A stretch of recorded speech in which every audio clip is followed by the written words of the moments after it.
And here is Crystal Duarte, also from the National Council. Good morning, everyone, or good afternoon, depending where you're joining us from. Thank you so much for joining, and for some of you for collecting multiple people within your court system to watch with you. Today, we really want to deliver some really important information to you. You'll see that we're going to cover a lot of things. We want to understand how professionals utilize existing resources like the DSM, describe a continuum of care for children, talk about one state strategies to reduce the frequency of psychotropic drugs, and kind of begin to help you develop your own strategy. So I also think one of the main intentions of our webinar is for you to participate. So there are going to be options throughout for you to participate. We will probably do, we are going to do questions at the end. If a question comes to you during when one of our presenters is presenting, go ahead and put that in the chat, and Christy and I will be monitoring that. We will bring it to our speaker's attention. So I wanted to see if you can help us test the interaction. You've already done a great job using the chat. But what I want to do now is we're going to do a poll. And so I wanted to ask you if you can let us know, how comfortable are you with issues related to psychotropic medications? And you'll see the poll on the screen now. 1 is I have no idea what I'm doing or what I could be doing, all the way to 5, which is you're currently providing oversight according to guidelines set out by your state or by NCJFCJ or other organizations, and you're knowledgeable about medications and services in your jurisdiction. Great, I see a number of people filling that out. And this will give us a good baseline to understand who is joining us, what your experience level is, and how we can best modify our presentation to fit that.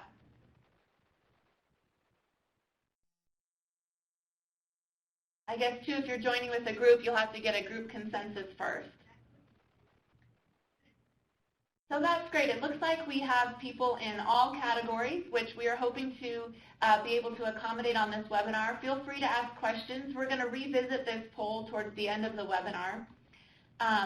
Right now I want to transition into our expert presenters.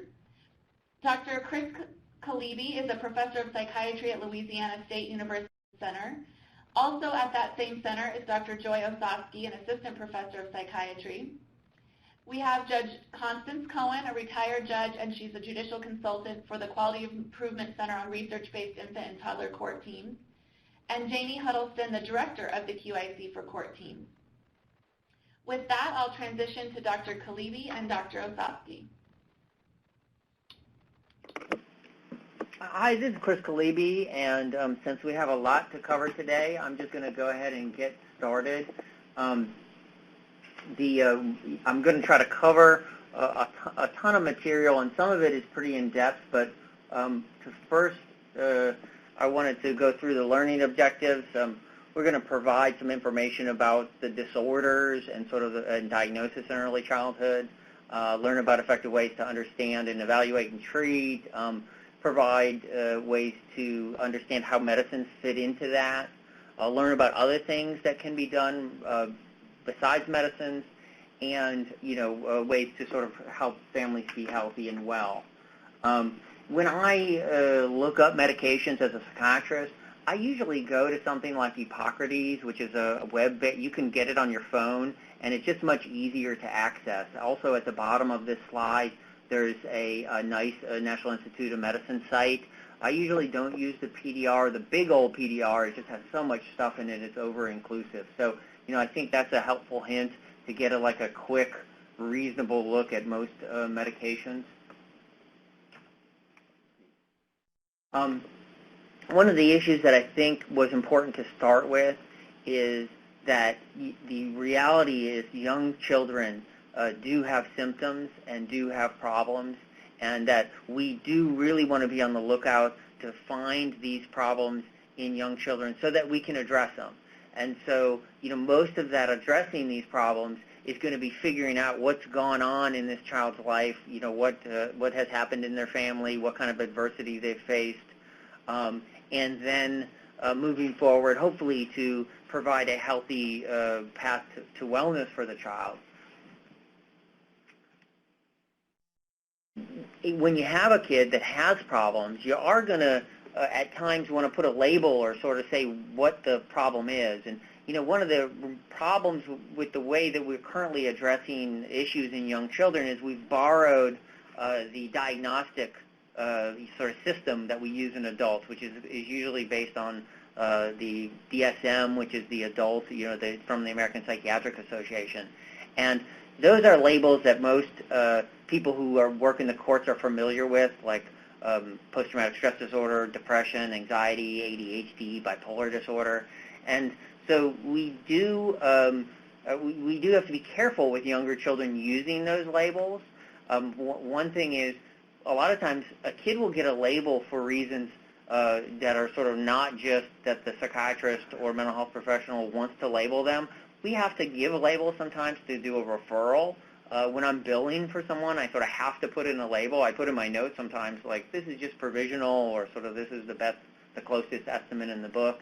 And so especially with these really young children, using the DSM, which is the standard in adults, is quite problematic. So the other issue is, as children grow older and change over time and are in different environments, they may get looked at by a number of professionals. And the adult diagnoses, I think, even are commonly overvalued, and also people tend to think of them as sort of as lifelong. And so sometimes kids will get a number of labels that move forward, and they've been called something at a very early age, and people sort of are over-believing that early diagnosis is really something that's going to necessarily stay with the kid for the rest of their life. So I would just be careful about those labels and realize that and sometimes we just need to stick a label on a kid to give us our best guess. I'd also think about the fact that children, just like adults, have incredibly complex brains, and so to just some people don't get the reductionism that we're doing with these labels. If you're going to use one word, literally one word, to categorize how a child is functioning, so a label like depression or ADHD or PTSD or whatever it is, that we have adults have like 100 million brain cells with 120 trillion connections. And so that one-word label has to be sort of kept as a simple label that can be useful but may not really reflect the best way to think about a child. Now, there is an alternative, the functional spectrum and more relationship-based diagnostic classification, which is 0 to 3R right now. It's going to come out with a 0 to 5 in 2016. This really takes a better look at how to sort of classify kids that are real young. So this would put in a lot of the developmental challenges that kids are going to be having at those ages. And so, of course, what sort of stage of life a young child is at is going to be important to how they function. Obviously, they're just very limited in many of their abilities. And then also, since young children are 100% dependent on their relationship with their caretakers, we need to look at how they're functioning in the context of the relationship. And so it's really important that with these younger children that we're using a way to look at them that acknowledges the importance of this relationship. The other nice bit of this is that this is sort of set up to help you classify what functionally is going on with the child, so that you can move forward working on that problem, that's causing the impairment. So, I like this classification a lot better, and it seems more useful in these younger children. Now, are there concerns of certain diagnosis? Yes. If you hear the very young children that we're talking about given a label such as bipolar disorder, then to me, I'm pretty skeptical in a kid under 14 of actually fitting the true diagnosis of bipolar disorder. And so sometimes these labels are sort of given to kids because the kid has this significant problems, and there may be no label in the DSM that fits them well, but this is known as a severe label, and people kind of run with it. A lot of times these kids are either oppositional or defiant, which of course traumatized kids, in some ways it's reasonable for a traumatized kid to be defiant or to be aggressive or try to stop the caregivers when they've had caregivers that have treated them poorly or they've had traumatic experiences. That would be common. Also, the DSM, the newest version, the DSM-5, has given a new diagnosis, which you may see, but most clinicians are sort of slow to warm up to it. It's called disruptive mood dysregulation disorder. And so this is a new disorder that sort of hopefully will take some of that bipolar label away and is a way to define some of these kids that can be aggressive and are moody and, you know, have some problems that in the past, clearly that was a group that was getting labeled bipolar and really, you know, raises all sorts of issues because that label of bipolar, we for generations have had a different, you know, we know what adult bipolar looks like, and it's something very different. And so those kids getting a label, and the study showed that the kids that were labeled bipolar didn't go on to have that, what we think of the narrowly defined sort of true manic depressive illness that has been around for centuries. People have been talking about that. So the other sort of issue with bipolar disorder in our current climate is a lot of people just sort of throw out that term bipolar thinking that that means quickly changing the mood up and down. And so it's really concerning because, you know, the long phases, if you look at what the DSM says about bipolar, it's this long phase of mania, like 3 days or a week of being up and not sleeping at night and talking too fast and being super revved up, and then it's a phasic disorder. So it's typically then a return to normal and being your usual self and being productive, and then going and maybe having a depressive phase and then being normal and then having a manic phase. And so that's very different than this up and down that people talk about as bipolar, even in adults. And almost always when you look at these kids, these are kids that are just really emotionally dysregulated, often because of the adversity that they've faced, you know, so they're really ready to lash out or protect themselves, and they're hyper-aroused because their system is very revved up because, you know, they're sort of, you know, because of the often traumas they've been through. And so I'm quite concerned about that diagnosis when I see it. It can, you know, and it can lead on, and sometimes someone will get a diagnosis, and these will go on for years, and people will sort of take them more seriously than they really need to. The other issue is occasionally there's what we would call upcoding, where, you know, in order to justify a hospitalization or to get a medicine prescribed, sometimes we have to write the diagnosis on the script, and on certain medicines that a physician may think is in the best interest of the child, you know, would not be provided unless that diagnosis is written on the prescription. So in some states or in some places, you know, people are upcoding in order to, you know, sort of get services for a kid, which raises all sorts of ethical and payment issues and all sorts of things. But that does happen sometimes. Another issue in child psychiatry, which is really important, is this issue of off-label prescribing. Our Food and Drug Administration has labeled medicines to go with a specific diagnosis and also what ages the medicine can be used. And so one of the issues that commonly comes up is that as a child psychiatrist, you're really limited about what the FDA has allowed us to prescribe, which really reflects the very small evidence base in this group. I mean, there's just not that many medicines that have been studied in the 0 to 6 population. And so the only things that you're going to get sort of on label are the stimulant medications like Adderall, which is approved for 3 to 5-year-olds. So, and then there's this real tension about, so if you're going to use a medicine at all, almost always it's going to be off-label. And then there's a tension sometimes between what the FDA has allowed, like Adderall, versus what has the most evidence base, which is actually not Adderall but methylphenidate, which is, you know, is the generic name for Ritalin. And so, funny enough, the medicine that has the most studies in those 3 to 5-year-olds for ADHD is actually methylphenidate, not Adderall. But Adderall is the one that's approved by the FDA. And so sometimes people look at what psychiatrists do and sort of are easy to say, well, they're all doing this stuff off-label. And so sometimes off-label may be consistent with the best evidence base, which of course is really a problem that the FDA has not resolved. they wait for the companies to apply to put things on label, and once something has gone generic, the company just doesn't care anymore to spend the money to have it put on label. And so there's all these things have driven what's on label and off label more than what we know about how the medicines work. The issues about medications that often come up are that, when we study medicines, if you look at how, what we know about how they work from controlled studies, we're usually studying a slow increase and the medicines are taken consistently. And so since that's how they've been studied, that's how we feel like we know that they would work the best or they work the way they're supposed to.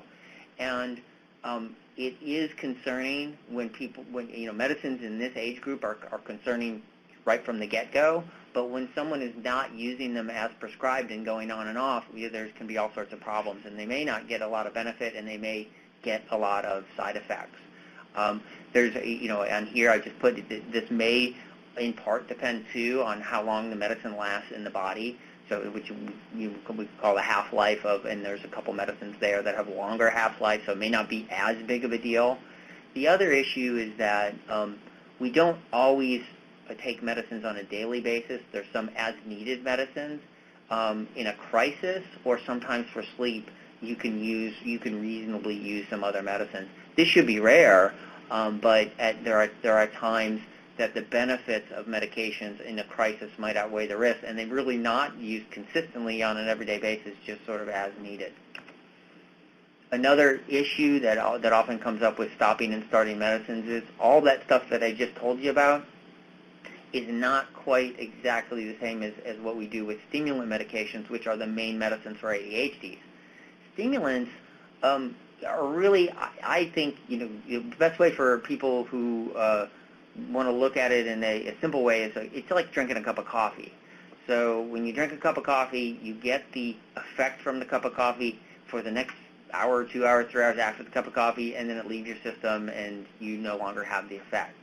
And so since stimulants are like that, they are medicines that it's more okay with someone taking a break. If you don't get your coffee one day, well, you don't get your coffee. You wouldn't get the good effect from it if you're getting a good effect, but it's also not medically as much of a problem to stop. And then, the other issue is that it may be because of side effects that clinicians or parents reasonably only give medicines certain times. And so that's also reasonable, especially for a younger kid. If they just, if they've been thrown out of multiple daycares and they're having lots of problems and you feel you want to give them a stimulant like a methylphenidate or amphetamines, you may say just take this on the on the times you're going to daycare so you can function well enough to get through that, and then you don't need to take it if you can in other environments like at home on the weekends or during holidays you don't need it. Then we're just going to minimize the amount that the child has to take. Now there's another issue which goes along with this idea of consistently taking your medicines.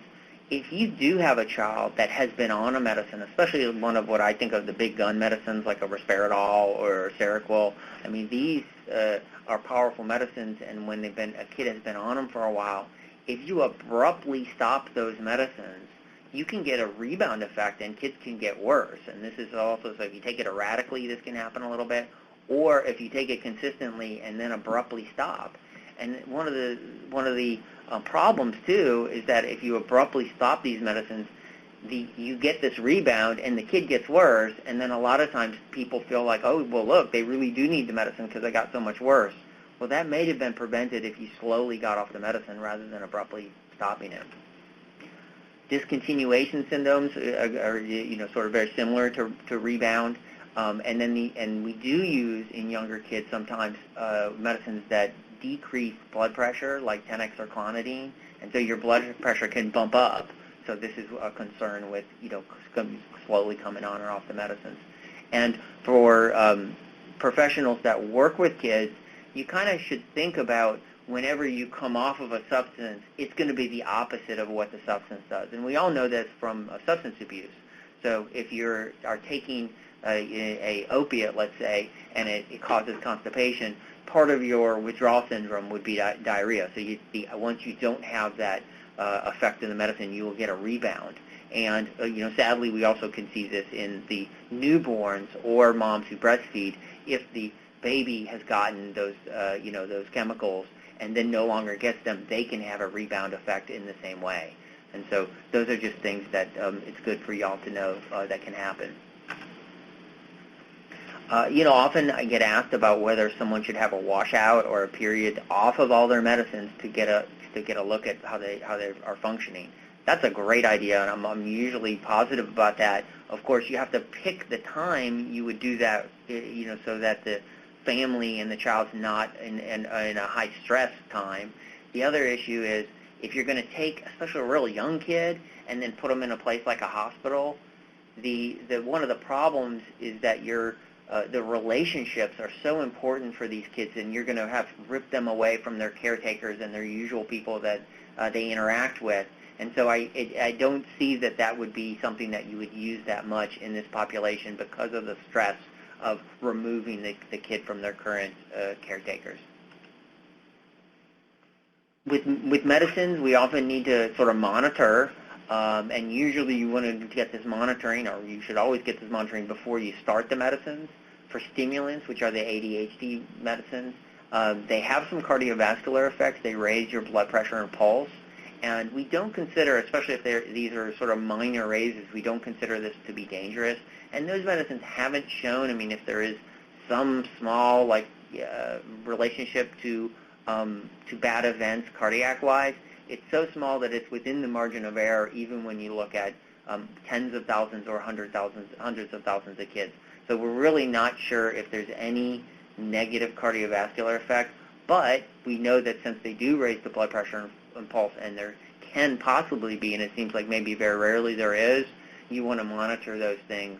And also, since you're having these physical effects, the kids will often realize that their heart is beating real fast, or they might have sensed some feedback. They might sense a problem with their blood pressure. So we want to monitor to make sure that that's not happening. The other issue is with those medicines, you don't need to get blood tests. So many of the common medicines like the methylphenidate and Adderalls, there isn't blood work that's necessary.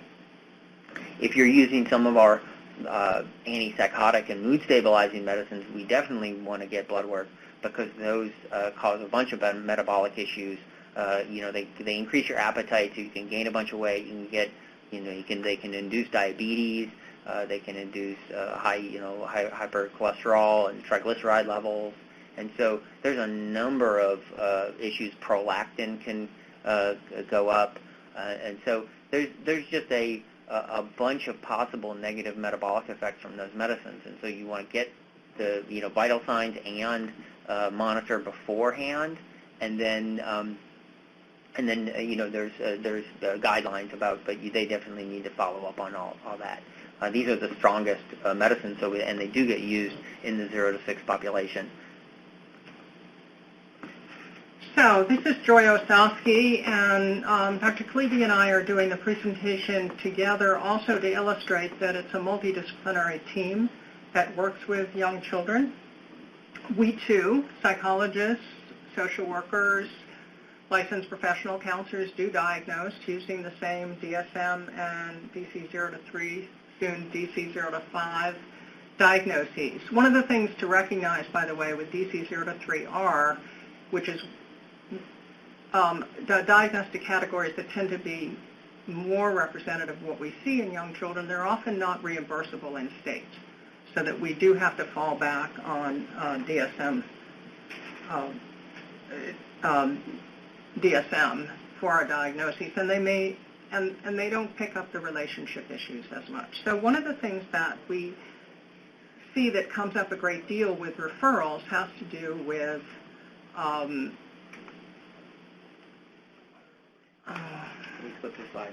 has to do with the school coming to us. And the school or pediatricians or psychiatrists will refer patients for treatment who have who they put a label on, put a diagnosis on. And basically what we're saying is it isn't the school's role to recommend that a student be put on medication, forbid a student to return to school until they're prescribed medication, and it's very important for judges to be aware of that. in terms of the work that they do. I mean, it's very important for schools and others, whether it's caretakers or daycare providers, to recognize that many of these children, certainly all of the children in foster care, have been exposed to trauma. And instead of having the perspective of what's wrong with the child necessarily, it's important to look at the question in terms of what's happened to them. And I know that many of you judges are very much aware of the Adverse Childhood Experiences work in the Adverse Childhood Experiences study, which we're not including here, but it obviously is very relevant to this point. It's often true, however, and very important to recognize that school personnel spend a lot of time with the children, and they may see a range of behaviors that we don't necessarily see in other situations. So it's very important, if family is pushing medication, but others know that the child may adjust well in school, that it's important to recognize the child has ability to adjust. One of the things that we do when we do our evaluations for evidence-based treatments and promising practices is to observe the child not only together with a caretaker, but observe the child in school, so we have our opportunity to see what the situation is. So how do I know a child therapist focuses on key elements? How does the judge know that? It's very important for judges to recognize that there are many effective treatments and there's good research based on it, and Dr. Kaliebe will be reviewing some of that research. It's also very important to recognize that parental guidance can play a really important role. So positive communication with a child as opposed to negative communication. One of the most important things that we talk about are routines. So many of the families that you see, probably all of the families, there are rarely routines in the house or stability, or even what we call emotional availability. It's one thing for a parent or a caregiver to be there. It's another thing for them to be there emotionally for the child. So some of the kinds of things that you could easily ask is, are there consistent meal times? Are there consistent bedtimes? And what about screen time, both television and now all of the other media? Certainly children, that should be limited for children, but so many of these families use the television, and very often it's violence on television, as a babysitter. So is the parent able to set limits? And that's certainly something that a judge can ask and make a difference in terms of what's done. Now we're going to turn to some of the research. All right. So, I'm not going to go through all. You have slides that I'm going to breeze through pretty quickly, which give you specifics about a lot of medications. But the reality is, when we're talking about the 0 to 6 population, we're dealing with a very small evidence base. And so a lot of times, if you are prescribing in that age group, what we really do is look at the studies that are closest to that population, which may be studies in 10-year-olds or 7-year-olds or adults even. So that's just the best we can do, and that's sort of the reality of this evidence. And the number one medicines that we have some evidence on, that we have, and this was a national study, is the ADHD medicines, which in particular methylphenidate. So in 3 to 5-year-olds, we have some studies. I mean, there's 185 kids were in this trial. So, and it was a multi-site, which is, it was run by the government rather than by the drug companies. And so, we have some decent evidence, and, sure, the methylphenidate does reduce symptoms a bit and can be helpful somewhat, but has more side effects in this population. The other, thing I need to mention when I talk about ADHD is that if you're below 6, you're supposed to have 6 months of behavior therapy before ADHD medicine is started, and that's from the American Academy of Pediatric Guidelines. So, that the reality is this is not first-line treatment, but this is for those who are failing after having the therapy. And then this is this slide kind of gives you some more data, but basically, the therapies work, and in overall, you're going to save money for the system, and you're going to get a better result when you start with therapy. I mean, the more and more that seems to be confirmed. Yes, there is a place for medicine in these systems, but it has to be in the right place. This is the same. And then one of the other things that we think practitioners ought to do, and this is not this is just an example, but it's a stepped approach for diagnosis in these kids. You don't need to jump to diagnosis the first time you see them. I think watchful waiting is important, and it says bibliotherapy there. We really wish it would be like audiovisual materials or other kind of things to train parents, and that so these simple stuff, and this is more for kids with less severe illness, of course. And then low intensity parent training, then high intensity, then and then we refer to psychiatry. So that's sort of how I feel like the system should work. But a lot of times they're going straight to a diagnosis and straight to medication treatment. I'm going to cover autism a little bit. The reality is that you have some evidence in risperidone in children as young as 5, and risperidone is approved down to 5. Occasionally you see it in kids, and it's really for the irritable, aggressive, difficult behaviors that sometimes occur in kids with autism.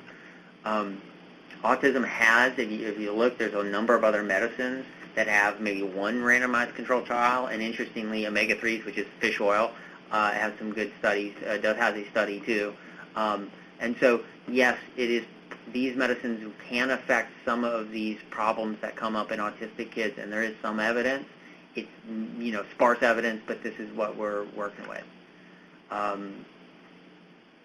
A lot of times we use the evidence for these kids with autism for other kids that don't have autism but may have like a genetic or chromosomal syndrome, which you do see as a child psychiatrist. You run into these kids, and sometimes you run to them and they're in foster care. I guess we have a fetal alcohol. So. Yeah, Dr. Larry Bird, who is our expert consultant on fetal alcohol, has provided a number of slides talking about emphasizing the importance of fetal alcohol syndrome. And so you can see on this slide some of the kinds of effects that we see in young children, brain damage, certainly generational.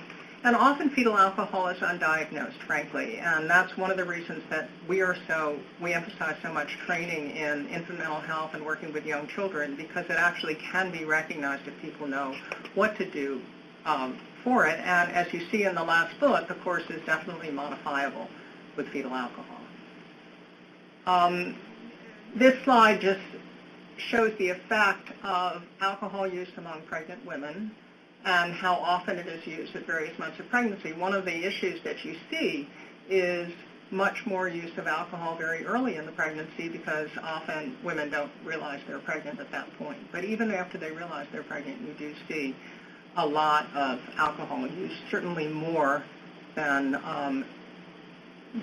should be used, and with concern for fetal alcohol, that's obviously an important issue. So what is prenatal? What do we mean by prenatal alcohol exposure? First of all, it's common. It affects both the mother and child. You can see that it's treatable. It's an index of addiction severity, and it's a huge barrier to behavioral change, just like other substance abuse is. One of the things that I certainly learned about fetal alcohol when I worked in drug court was that even if another drug is their drug of choice, they'll go to a bar, they'll have a few drinks, and then they'll do their drug of choice. And I think that's one of the reasons we miss fetal alcohol as much as we do. Prevalence, 1% of live births, 20% reoccurrence risk, more severe in younger SIDS, 5% ever diagnosed, and increasing rates of neuropsychiatric disorders. And I think that's the issue, and they get missed, not infrequently with FASD.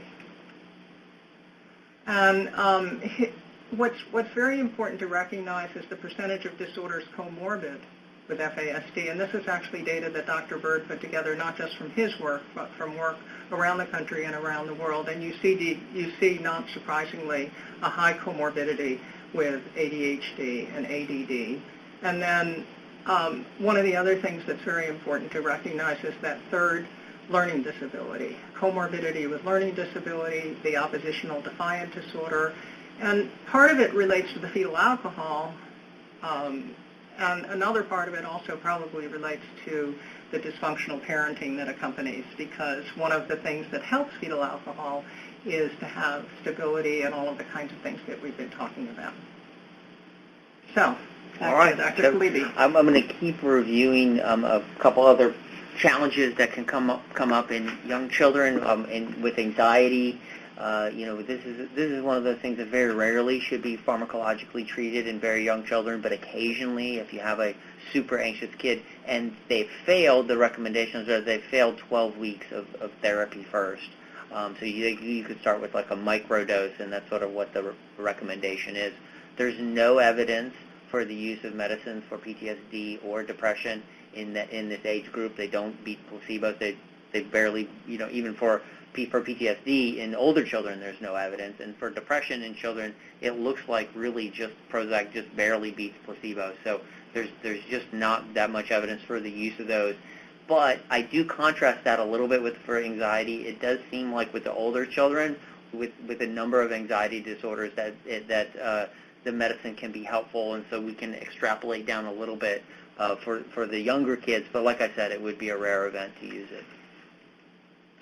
I'm just going to quickly run through that these are some of the names of medicines and the ones that you may hear of.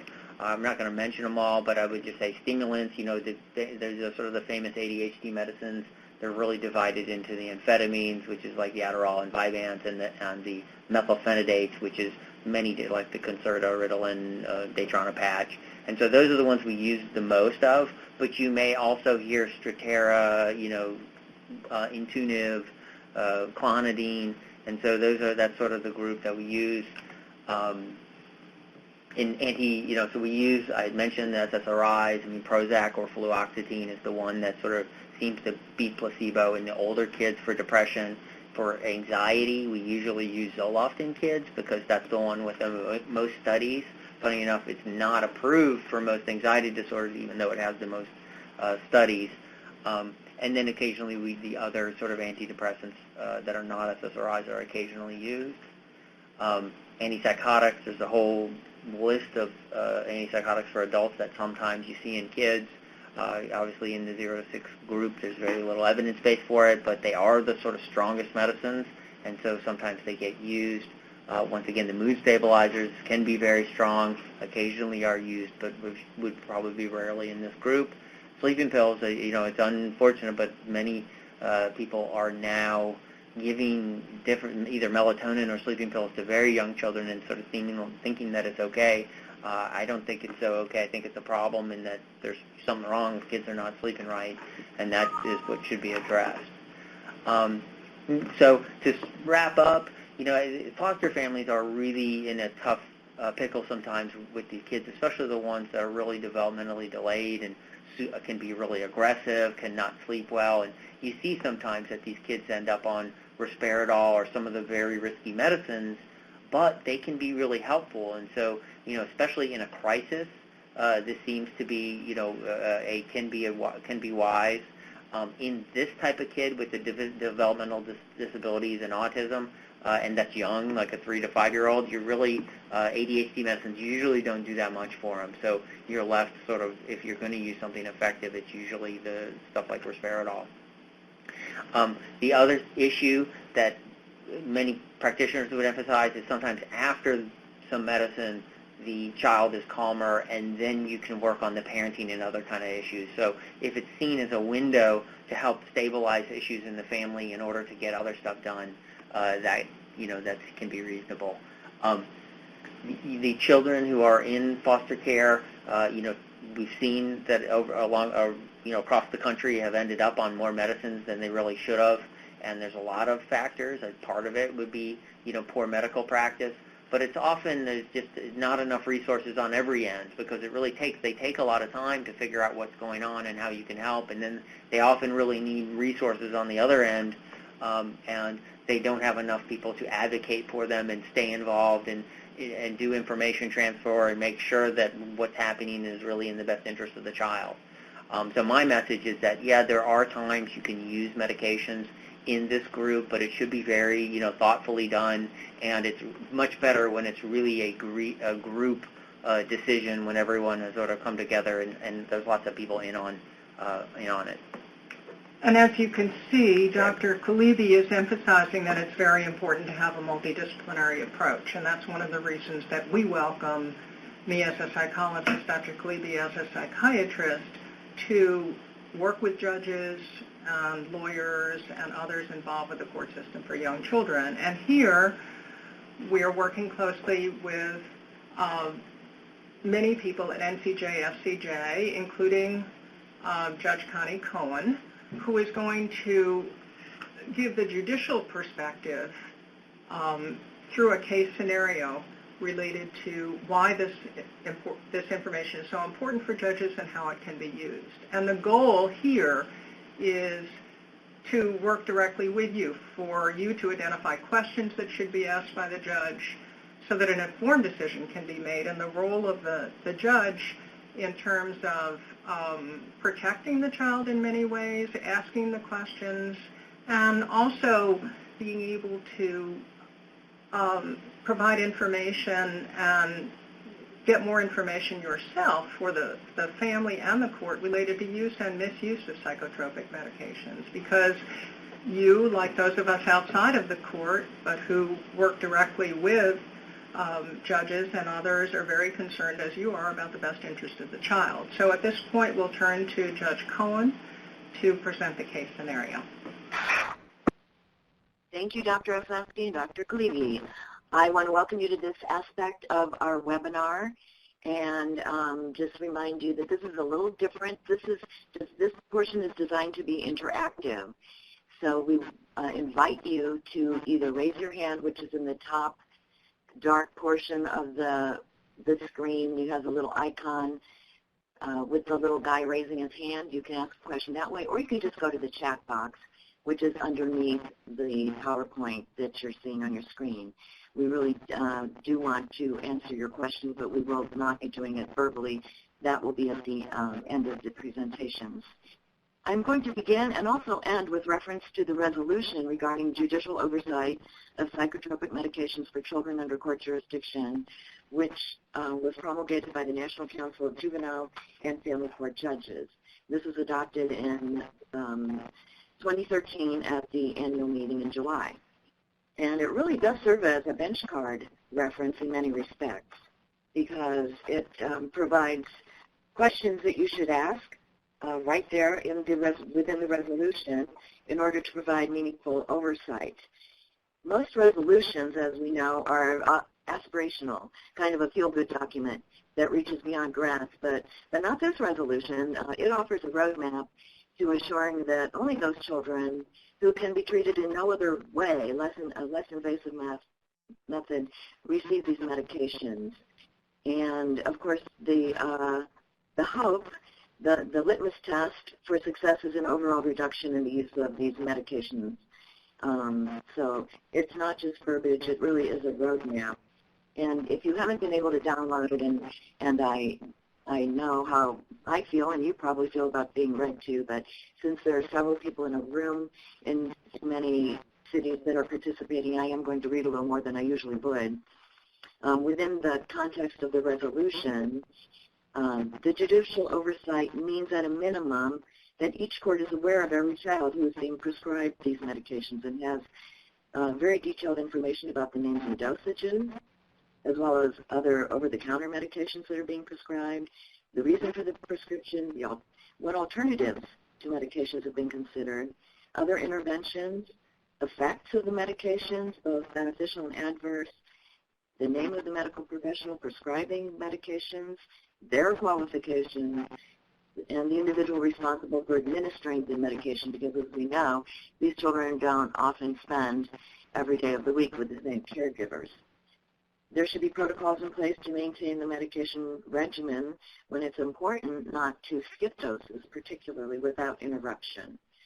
And also we want to ensure that the parents are fully involved and informed, and we want a medical home for all of our children under juvenile court jurisdiction so that there can be a coordination and not any contradictory practices affecting these children.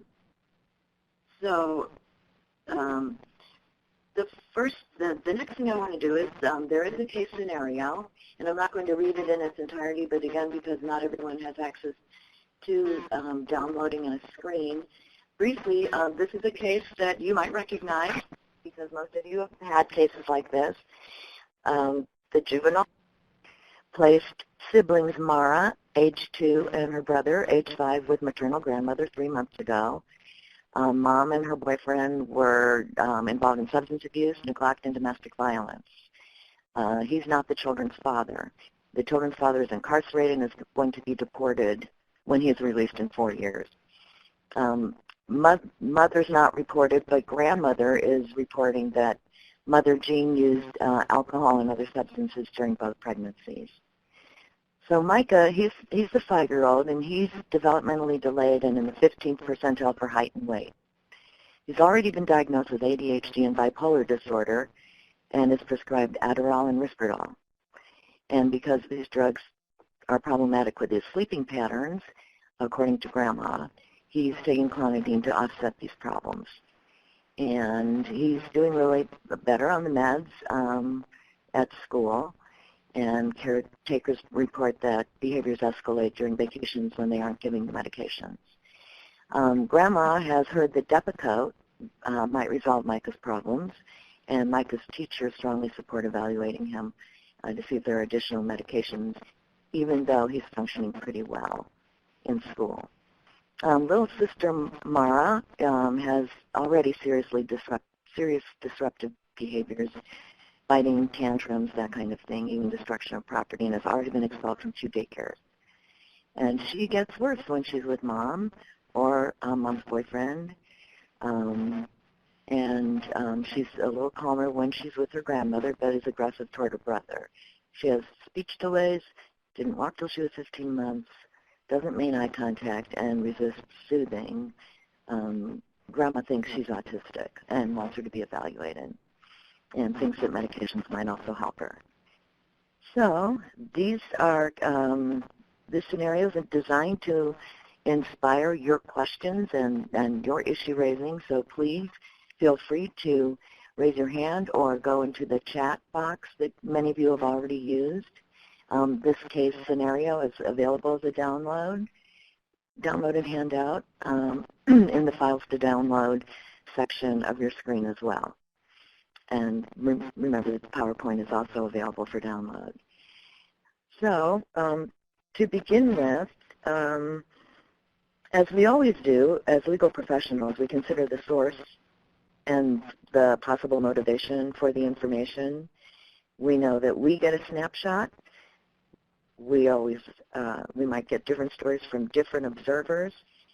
Doctors get a snapshot, depending on who's reporting. When we really need an ongoing video, we may not have time to evaluate credibility of the people who are providing information. We might wonder, what kind of support is Grandma getting beyond taking care of these children, and perhaps some financial assistance, and how is she getting them to the doctors? How is she getting them to appointments?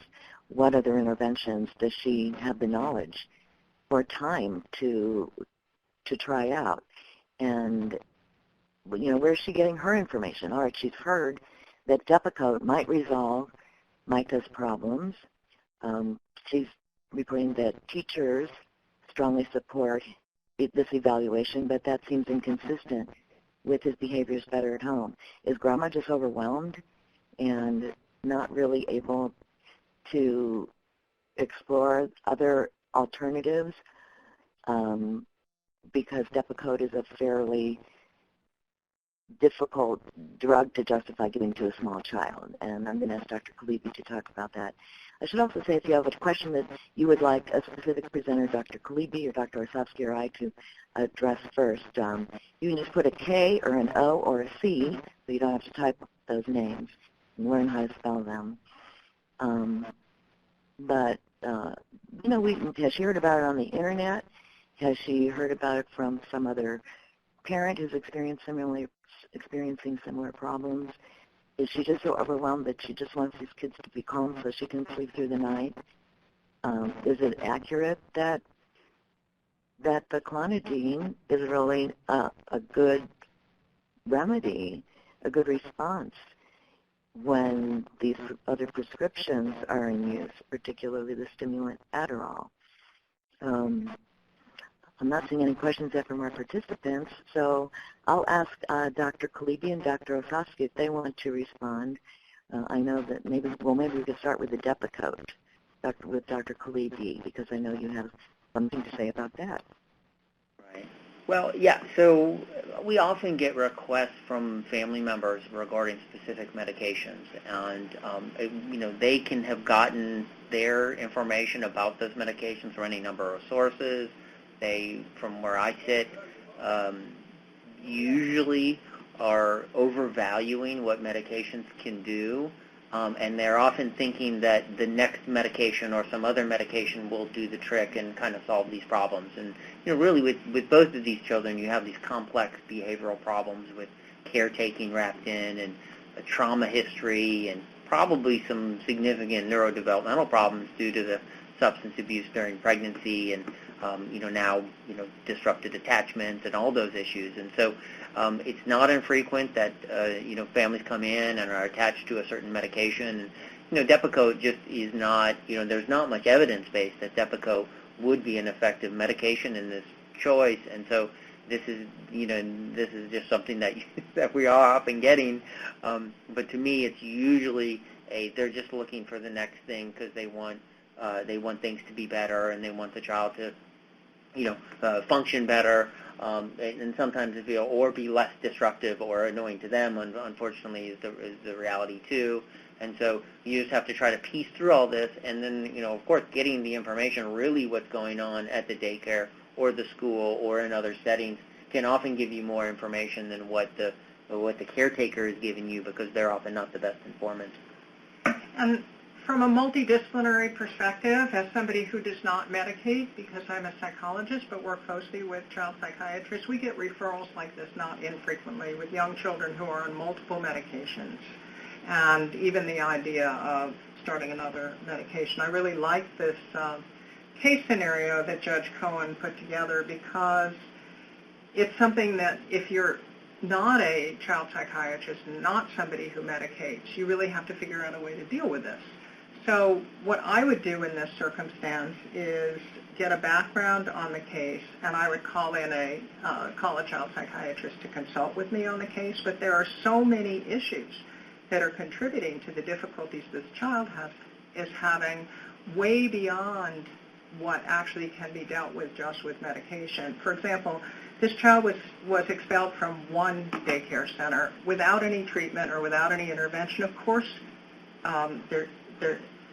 the child will be expelled from another daycare center, because without the intervention and treatment, that's what we see happen. Further, there hasn't been a good history related to what occurred prenatally with exposure to drugs and alcohol. So, has this child been evaluated for potential fetal alcohol? We have speech delays. We have other developmental delays that certainly can be caused by the exposure not only to the substances prenatally and alcohol, but also the neglect and the disruption in the family and the level of trauma. So, of course, you, again, would expect disruptive behaviors.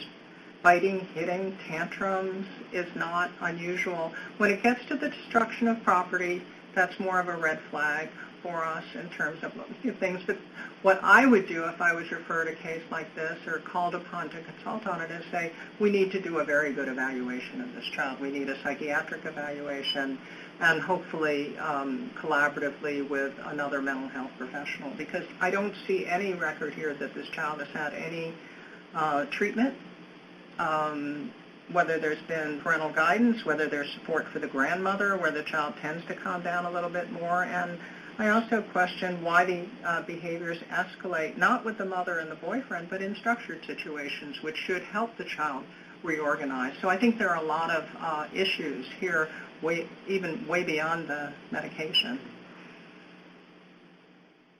Okay, thank you. I know that we had a participant, Alex Cardenas, that had a question.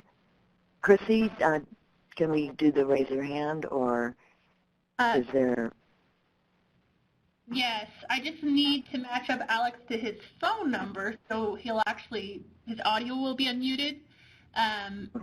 Alex, can you type which phone number is yours in the chat or in the private chat that I sent to you, and then I can get you unmuted? Okay, while we're waiting for that, or Alex, if you can just type in your question. Oh, there's the number, thanks. Judge Tepper has asked the question, wouldn't a neuropsychiatric and possible scan be done to assure no brain damage in utero, especially during history of DV? That's a really good question. We have domestic violence in this family, and it probably didn't start after the birth. It probably was persisting during pregnancies. Okay. Does Dr. Kaliebe or Dr. Yeah, I was waiting. I was like, I didn't know if I was gonna be talking over someone. So we do not usually get scans or other kind of neuropsych testing in these younger kids, even with the many factors that could cause some type of brain damage. Usually what we're going to do is just respond sort of clinically and just what are the ways that we can help this child move forward. The scans don't really point you to anything that's going to change what you do. You're going to sort of practically want to move forward and put this kid in the best environment and help him out. And there's no sort of medical intervention that is likely to do any good. And so you'd put a lot of energy into getting scans and looking things up, and it really probably wouldn't help you move forward clinically. Okay. If I don't know if Judge Alex Cardenas is calling in yet. I was going to answer Margaret Dolker's question. I think we have access to Alex Cardenas. So. Right. Yes. Yeah. Could you guys hear me? Yes. Okay. You know, actually, the judge took my question or asked a great question, and that's what I was going to ask in regards to the engagement of neurologists. And I know that in many of our dependency cases, and I'm actually I'm an executive director for court-appointed special advocates, and I know that in regards to some of the statistics that are out there, about 40% of our children are on psychotropic meds. And probably about 25% of the 40% they're on 2 or more types of psychotropic meds. Our court has implemented kind of an ad hoc, clear and convincing standard that anytime they're going to increase dosage or add an additional psychotropic meds, especially in some of our younger children, that there is a court hearing that's held to determine if it's in the child's best interest. And to piggyback on the question that our judge asked on the call, you know, there has been more discussions about engaging neurologists in the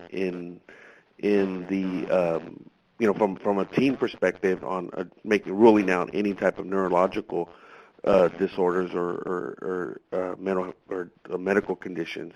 And I'm just wondering if that is a trend that we are exploring in engaging the neurologist and some of the multidisciplinary approaches in dealing with psychotropic meds. So is there any trends out there where the engagement of the neurologist is involved in some of these decision-making regarding children that are exposed to trauma? Well, my comment would be that usually, unless there's a focal illness, unless they've had a trauma that causes, let's say, a loss of the use of a limb or some other kind of clear, frank brain damage, I mean, we usually would get more if you can get neuropsychological testing about how they're functioning, like what sort of, psychological, where they're at developmentally, that's usually more useful. It's just sort of getting them where are they on the usual developmental progression. So you actually, I think, don't need a neurologist, unless there's really are usually not medical issues that are going on with these kids that are, this sort of repair of the brain and how do you, create a healthy environment to help it move forward is sort of more how I look at it than like finding out exactly what what damage might have been done, because I think you're going to probably put in a lot of effort for something that really won't be that fruitful, and you'll end up doing the same thing clinically. Okay. And then if I just may follow up, I know that maybe it's a very, very small amount, but in maybe 5% of my cases, sometimes it does trigger seizures.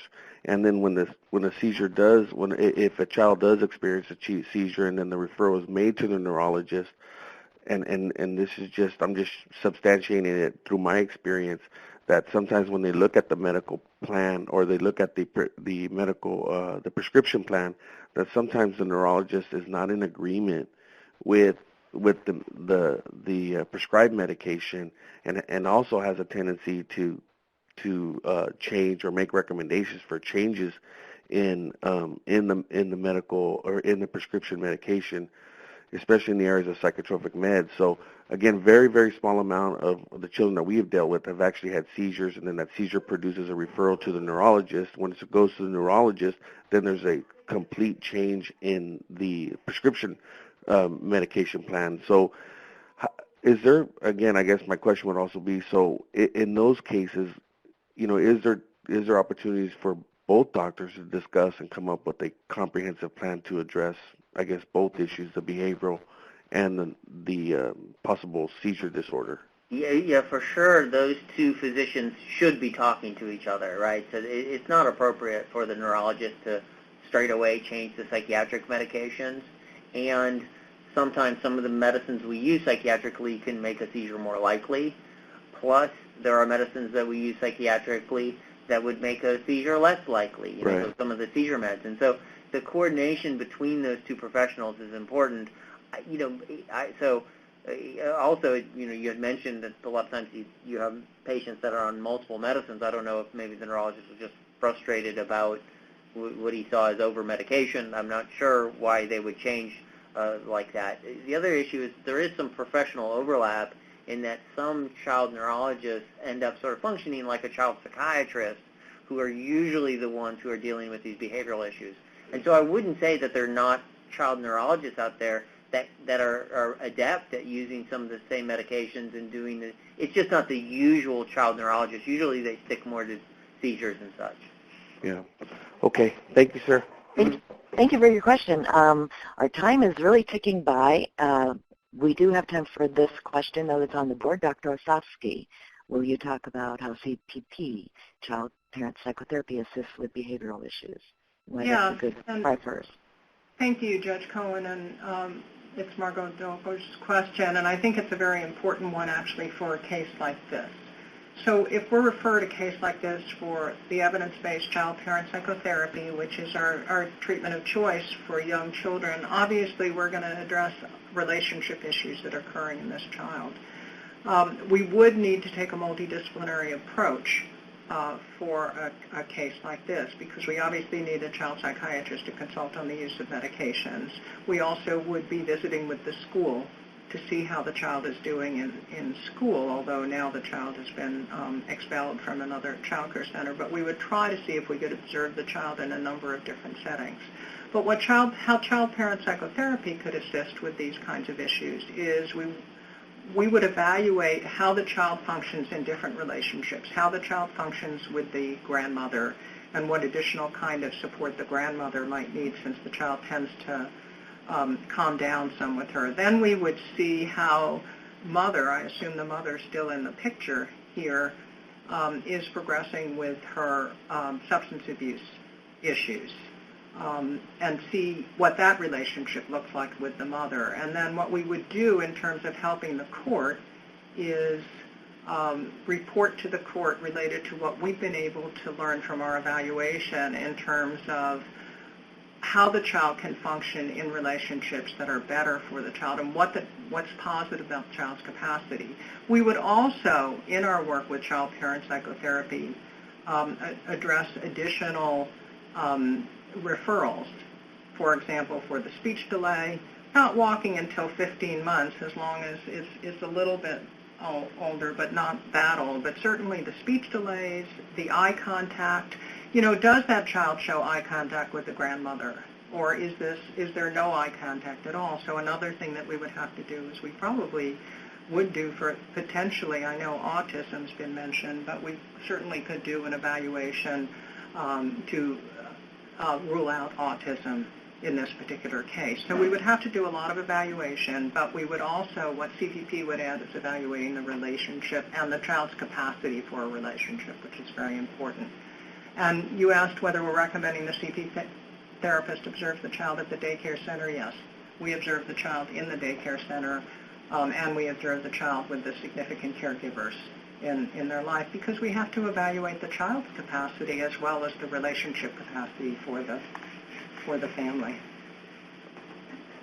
And that's certainly consistent with coming full circle to the snapshot versus the video. And child-parent psychotherapy really does focus on getting the big picture and not just relying on one reporter. So I'm very sorry, but that's all the time we have for questions, and we will be transitioning to a presentation by Janie Huddleston. And referring back to the resolution from the National Council of Juvenile and Family Court Judges, because Medicaid data indicate children in foster care are prescribed psychotropic medications far more than children in the general populations. Judges have an especially important oversight role.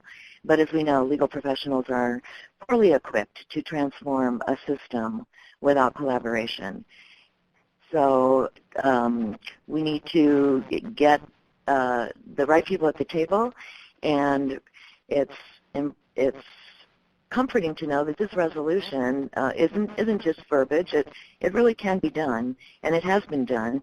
And we're fortunate to have the opportunity to hear from someone who can tell us how it was done.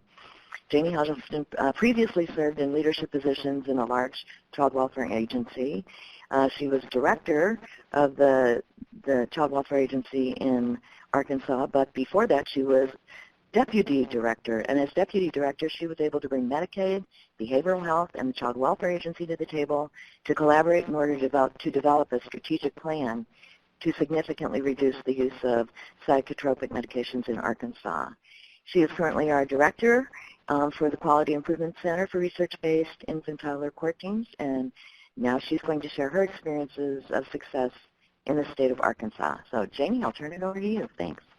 Thank you, Connie, and thanks everyone for joining this call. It's such an important topic, and I just really appreciate your attention to this. I wanted to share a little bit about what we did in Arkansas, but I want to say first that we had a behavioral health commission that was set up by the governor at the time, and a judge chaired that commission, Judge Joyce Warren. And she kept talking about cases she had where very young children were put on psychotropic meds. So between her, communication with the state, and we had a very engaged pediatrician who was equally concerned because he was seeing children in his clinic that were coming to him, with being on psychotropic meds. And so I just felt like we needed to look at this at a state level and see what was going on.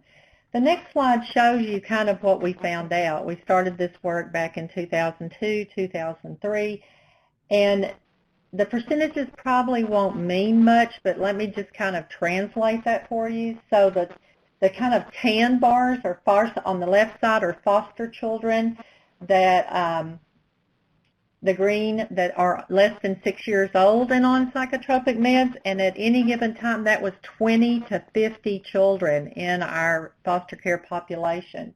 The red are 6 to 12-year-olds on psychotropic meds, and that was between 240 and 300 children on any given day that were being put on psychotropic meds. And then the older age bracket, you can see there, they were a lot higher, almost 9% of our population, and that was about 360 children. So if you look at the total number of children in foster care, we had almost 700 children that were on psychotropic meds.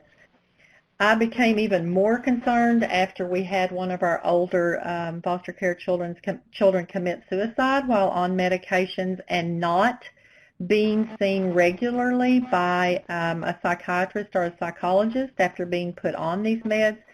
So we began to look at this as a state to see what we needed to do. On the right, you'll see the children that are not in foster care. Just as a comparison, we looked at all of our Medicaid children, and it looks about the same to start out with. So this is what happened. I just wanted to put this slide up first. Usually you save this to last, but I wanted to put this up first because you can see with the efforts we made that the lines went down. The dark blue line is foster children less than 6 years old on antipsychotic meds, and you can see the drop there, and also with the others as well. we were very pleased with the reductions that we had. You can see the actual percentages and the impact of change. This was in 2013 when we were measuring this, foster care children less than 6 years, and 86% drops. We're going to talk a little bit about how we did that on the next slide. So we implemented a prior authorization, which was a manual review for C2 stimulus for children less than 5 years of age. And we decided we would be really nice to start off with.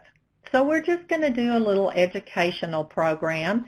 We would look at our prescribers, which we did. We looked at the prescribers. We were surprised. It was actually psychiatrists that were prescribing these drugs. We thought we were going to see that it was PCP, but it wasn't. It was the psychiatrists that were prescribing these drugs for these very young children. And so we thought, okay, we'll send them a letter. So Medicaid sent them an official letter and said, you know, you have a high percent of children that are on antipsychotics, and if you'd like to talk with us about this. We were very nice. We talked to a few docs that called in. But basically, 2 years later, nothing had changed on their prescribing patterns. I know you guys are probably not surprised about that, but you know, we were a little surprised because we were starting to focus on it, but we hadn't taken the steps that really made it change. So then we went to quantity and dose edits, and then we went to therapeutic duplication edits so that they could only get one short-acting and one long-acting. We had all of these changes reviewed by our Medicaid Drug Utilization Review Board. And those were some really interesting meetings because the doctors came out. They really did not want us, you know, messing with their prescribing patterns at all. And they were long meetings, very engaging, and but the Utilization Review Board did pass those changes. So in 2009, we implemented the prior authorization criteria. We did manual reviews. I had volunteer psychiatrists from our state hospital. They were so engaged in this and wanted this change. They volunteered hours to do some of these manual reviews. We did point of sale edits. You could only purchase one oral antipsychotic agent, just one. We did dose edits for all the oral second generation agents. All the new drugs were placed under manual review. You can see those changes there, and the psychiatrists volunteered their time. It soon became just a huge job for them, though, and so we had to go back to the drawing board. But we did talk about, and I think Dr. Kaliebe talked about this, we really wanted to do more for our new starts, children that were beginning on these medications, so we did require a signed informed consent and metabolic lab testing when those children went on those drugs. And you would have thought that we were asking for the world. We ended up before a legislative committee talking about this. We had to have several psychiatrists in the state come and talk to legislators about this because, you know, by this time we were really kind of getting into their business a little bit more. But we did take another step, and we increased the age from under 5 to under 6, because what happened when they started going to school? You saw an increase in the usage of these drugs, so we changed our age limits to look at that. The work is still going on. They've looked at injectable antipsychotic agents. They have lowered the dose requirements for each age group, and they're doing all manual reviews for children that have doses greater than 1 per day of naltrexone. They also started looking at children that were on several drugs at one time. We started with 5. We started manually reviewing those. Someone mentioned that on the phone. I really appreciate that. Then Medicaid said, oh my gosh, this work is so important. We're going to hire psychiatrists to do this review. So they employed 1.5 full-time psychiatrists that are looking at everything, drug profiles. And we did a partnership with University of Arkansas Medical Sciences, our education university, and they do consulting with physicians before the children are put on those drugs. So we really made a huge difference, I think, in what we were looking at. I'll just close with this. I recently had an opportunity, it was really an honor, to speak at an Irving Harris Foundation meeting in Chicago. And my topic was the state of child welfare. And I never talk about child welfare without bringing up drugs, because this is a population that is such at risk for being placed on antipsychotic medications. And so I had to rush through my presentation, but I made sure that I talked about that and what we had done in Arkansas. And as I was leaving the room, I noticed this lady got up and she was following me over to the elevator. And she said, "Can I stop you for just a minute?" And I said, "Sure, absolutely." And she looked at me and she said, "I have been to many child welfare presentations. This is the first time I've heard anyone talk about medicating foster children." And she said, "I just want you to know," with big tears in her eyes, "I want you to know I was a foster care child and I was medicated the whole time I was in foster care, and they never once asked me why I was having my problem. They never got to the real issue that caused me to have the problem that I had." And so she said, "I just want to thank you for taking your time to talk about that, and it means so much to the children that are in foster care." So I'll just close with that and turn it back over to Crystal.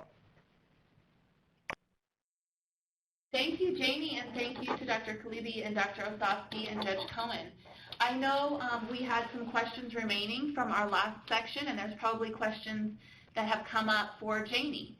So please feel free to type those questions into the chat box. You can raise your hand and we will unmute your line. So please go ahead and start asking questions, and I'll just pause for a little bit so that that can happen.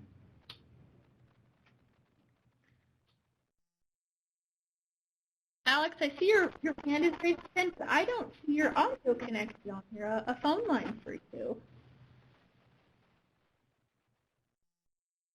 In that Oh, it looks like he's dialing in now. I was just going to ask Dr. Kaliebe to comment. As a judge and a lawyer, I was really proud of myself because I had the DSM on my shelf. What value is that book to judges and lawyers? Well, you know, I'm not happy with its overuse. I think we do need a label for the different problems that we, encounter, and these labels allow us to, signify what's going on symptom-wise with children. I think, especially when you get into below 6, it really, I could say generally not that useful. And if it is useful, it's useful in things like looking for autism. You want to get autism early and get treatment as early as possible. So in that situation, you do want to sort of do a diagnostic workup.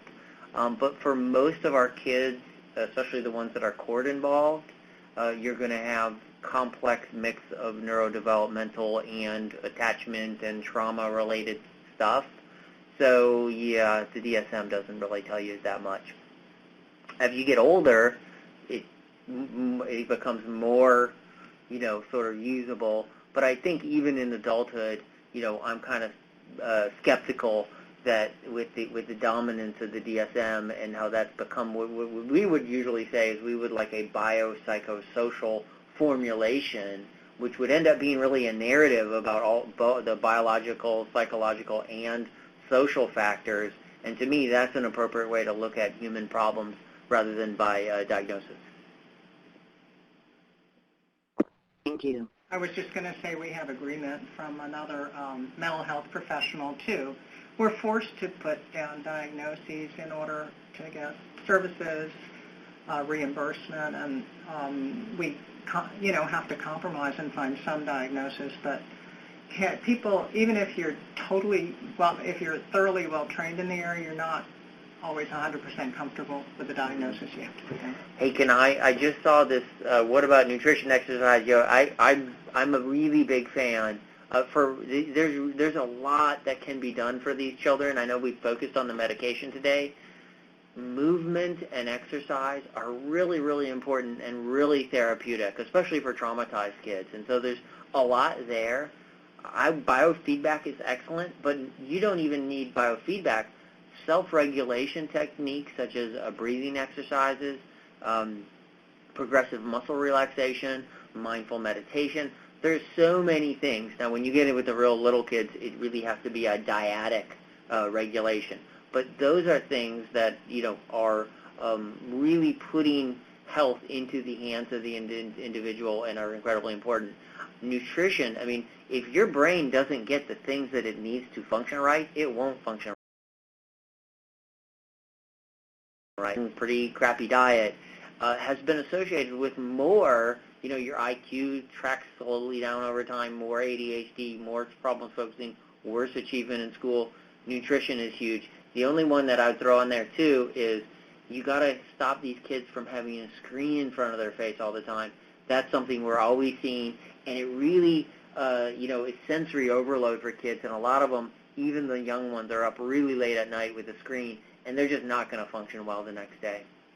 One of the things, actually, although it kind of contradicts the screen idea a little bit, we actually have been developing through our trauma team a short app for breathing for little kids, so that we can teach them the breathing just using the app, and not that we necessarily would give them the app and want them to be on the screen, but I'm really glad you brought that up as well. It's extremely important. Alex had a question, and he's connected now. Yeah, thank you. Can you guys hear me okay? Yes. All right. I just had a quick question in regards to just private care versus maybe government health care, whether it's Medi-Cal, Medicaid. Has there been any studies, or is there any nexus in terms of the same level of prescriptions being offered when the matter may be handled with private care as opposed to government care? I know that we've been successful in our state and county to pursue private care that may not be federally reimbursed at our county, but our Child Protective Services is pretty aggressive in doing what's in the best interest of the child. So sometimes they will pursue private care or alternative therapies and paid for at a county level, knowing that they won't get federally reimbursed. So with that being said, is there any studies or any type of discussions or done between the prescription of psychotropic meds, private care versus managed or government care? Well, I can comment a little bit on it. I've through the years looked at many studies of who's getting medicated and how much, and it seems that there's a bifurcation on this. So there's a lot of socioeconomic and demographic factors that would lead a child to be medicated or not, and you may be sort of correctly identifying that that the private sort of practitioners or that individual cares may tend to be may tend to prescribe less, or that kids that are on certainly the Medicaid and public insurances usually are getting more. There is a caveat with ADHD medicines in that there's a large private insurance group so there's a lot of, especially boys who are underachieving and their family takes them in for ADHD evals, and so they are a bit of an overprescribed even in the upper socioeconomic group. So I'm not sure if that really answers your question, but but I do think it's wise. Everyone in whatever system they're in should look at who are the people that they can work with best and who's going to advocate and do best by these children. And if it's private and that's available, I would take advantage of it, because a lot of the best practitioners, and especially in a field like child psychiatry with very few practitioners, you may really want to. It may be well worth it to get the best. Yeah, and if I just make comment on that, we've been successful, and I guess where we really struggled is managing and raising children, not necessarily maybe in their best interest, but how we get federally reimbursed. And I know that some of the private therapies for children under the age of 5 specifically, involve less medication, but our county, our state and county is now, finding funding even at a county level to truly act in the best interest and pursue private therapies. And but I'm just glad that, your feedback's helpful, and I appreciate your comments. Great. While we're waiting for the last question to come in, I just wanted to, we're going to put a couple polls up on the screen. The first is kind of revisiting what you saw in the beginning of our webinar. So we hope that this webinar raised your knowledge. And if you could type in how comfortable you are now with issues related to psychotropic meds after attending this webinar, that would be really helpful to us. Also, we also want to know how the webinar functioned for you. So if you can let us know how we did today on a scale of 1 to 10, with 10 being great, it was awesome, that would be helpful. If it's anything less than a 9, let us know what you would recommend we can do to improve. Thank you so much to all of our presenters, and thank you to Chrissy for running this complicated webinar room. You have information on the presenters as well as all the material presented today here within the webinar. So you might want to take a minute to download that or write down these emails so that you can ask additional questions. We appreciate your time today,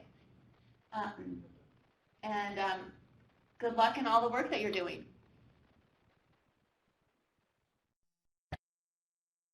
Great. Thank you, everyone, for Thank you. listening. Thank you. It's been a Thanks, pleasure. everyone.